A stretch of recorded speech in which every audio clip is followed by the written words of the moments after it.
এ plus B আছে, এ minus B আছে। এটার উত্তর কি হবে বলতে হবে। তো চলরাশি যদি যোগ থাকে এরকমভাবে একটা যোগ আর একটা আছে বিয়োগ, তো একটা চলরাশি কিভাবে পাওয়া যায়, যে মানটা দেওয়া আছে সেই দুটোকে যোগ করব, 6 প্লাস 2 যোগ করব, 2 দিয়ে ভাগ করব। আর একটা কিভাবে পাবো, সেটাকে বিয়োগ করব, 6 মাইনাস 2 বাই 2। বোঝা গেছে? তাহলে 6 প্লাস 2 8, 8কে 2 দিয়ে ভাগ করলে 4, মানে এর মান হচ্ছে 4। বি এর মান কত, 6 বিয়োগ 2 4, 4কে 2 দিয়ে ভাগ করলে 2, মানে এ এবং বি এর মান আমরা পেয়ে গেলাম। এবার এ আর বি এর মান বসিয়ে দিলে উত্তর পেয়ে যাব। এ কত 4, তো 4 স্কোয়ার মানে 4 4 16। বি কত 2, 2 স্কোয়ার মানে 2 দুগুণে 4, তো 16 আর 4 যোগ করলে কত হচ্ছে 20। তাহলে লবে পেলাম 20। হরে কি আছে 2ab, তো 2ab 2টাকে লিখলাম। এ মানে কত 4 আর বি মানে হচ্ছে 2, 4 5 20, মানে উপরে 5 থাকলো আর নিচে 4 থাকলো। তাহলে অপশন ডি হয়ে যাবে সঠিক উত্তর। অঙ্কটা একটু অন্যরকম ভাবে করা যাক। এ প্লাস বি দেওয়া আছে 6, তাহলে এ প্লাস বি হোল স্কোয়ার কত হবে, 6 6 36।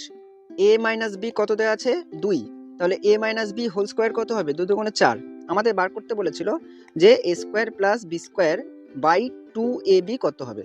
দেখো লব এবং হরকে 2 দিয়ে যদি গুণ করি তাহলে কি হচ্ছে, গুণ করতেই পারি কারণ উপর নিচে একই সংখ্যা দিয়ে গুণ করছি। তো উপরে থাকছে 2 ইন্টু এ স্কোয়ার প্লাস বি স্কোয়ার, আর নিচে থাকছে 2 দুগুণে 4 ab, মানে নিচে আমরা 4ab সূত্র ব্যবহার করতে পারি আর উপরে 2 ইন্টু এ স্কোয়ার প্লাস বি স্কোয়ার সূত্র ব্যবহার করতে পারি।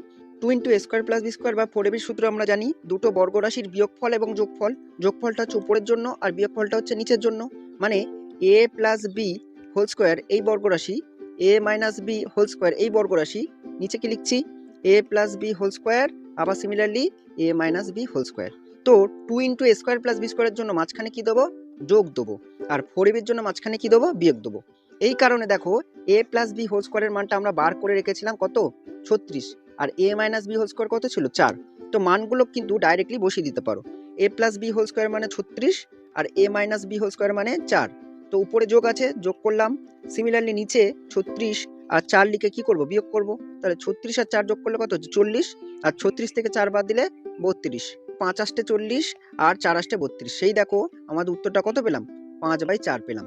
এই পুরো জিনিসটা কিন্তু খাতায় করা যাবে না পরীক্ষা হলে, এই কনসেপ্টটা মাথায় রাখো। জাস্ট মাইন্ডেই তোমরা কি করবে, স্কোয়ার দুটো করে নেবে আর উপরে কি করবে, যোগ করবে আর নিচে বিয়োগ করবে, তাহলে দেখবে ডিরেক্টলি উইদিন সেকেন্ডের মধ্যে 5/4 অ্যান্সারটা পেয়ে যাবে। ভিডিওটা ভালো লাগলে লাইক করে দিও, আর এরকম আরো ভিডিও পেতে আমাকে ফলো বা সাবস্ক্রাইব করে রাখতে পারো। ভিডিওটা দেখার জন্য অনেক অনেক ধন্যবাদ।